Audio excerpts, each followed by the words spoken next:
madiskarte at masipag, yan ang katangian ni Miguelito, also known as Haring Manggi. Oh, shoutout sa mga kabataan dyan na lagi nyo unahin ng kataas-taasan. Nasa nag-iisang Haring Manggi. Awawu, baby!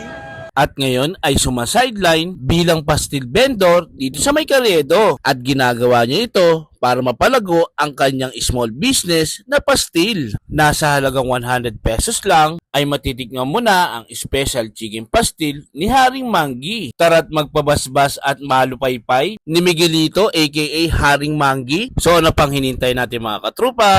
Tara! Boss Manggi, anong tinitinda mo? Haring Pastil, baby! From Cavite, dinala ni Haring Manggi sa Quiapo. Yes, ako mismo ang nagbitbit, nagdala, awu-awu at talaga namang mararamdaman mo ang lasa. Magkano naman yung pastil mo, Haring Manggi? 100 lang to, baby! Sa mga girly.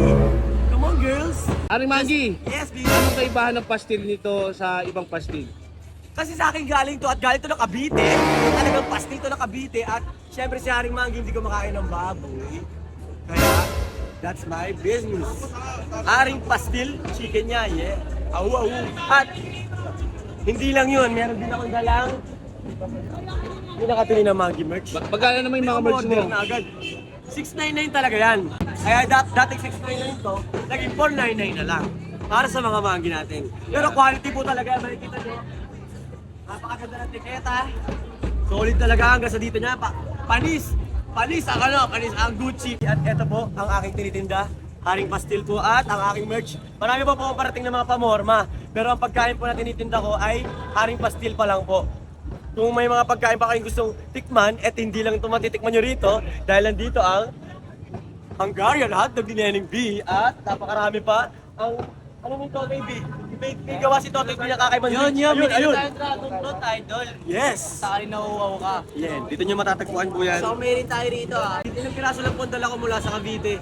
128 pieces lang, pero malapit na po siya agad maubos. Kaya kung gusto niyo pumunta, agahan nyo na lang po. After lunch nandito na, before lunch nandito na po ako. Araw-araw ba to? Tignan po natin, sisikapin natin para sa lahat ng mga gusto talaga. Yes, we're gonna give my best. I'm gonna give my best. Yeah. Natin yung pastil ni Haring Manggi, worth 100 pesos lang siya.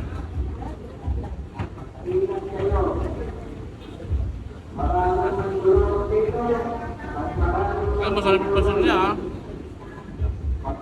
Ito 100 pesos siya. Yan. Malasa.